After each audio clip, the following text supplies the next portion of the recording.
E kaunti ma Kisumu kae en ni duol mano mabende tayo tije obila e pacho kae mano National Police Service Commission ka otelnegi kod jakom margi Laktar Amani Yuda ka achiel kod kamisona mawuok e gwengego mago mag Nyanza Flora Moroa oyango kata ne oyawo kanyo apisi mano mar obila e kaunti ma Kisumu mano mabende nitiere kanyo no ma ibiro bedo ka itimo ne obila go hocho. Jotelo gi ne okoni piny owacho nitiere kod chenro mano makare mano mar biro neno ni gibi medo obila mago mathoth moloyo to e kinde ni ma oganda hikore ne yiero maduong' ma higa manyien.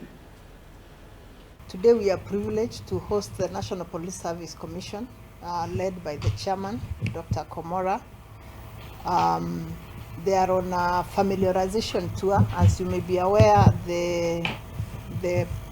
the commission is relatively newly appointed, so they are here to familiarize themselves with Nyanza and of course get to know some of the challenges that the police officers around this place are facing. This visit provides us an opportunity, one, to come and see and hear from the ground on the issues, more so contextualize now our policy interventions, because you will appreciate the fact that the National Police Service Commission is established to steer the human resource management aspects within the National Police Service, and wellness is one of such, because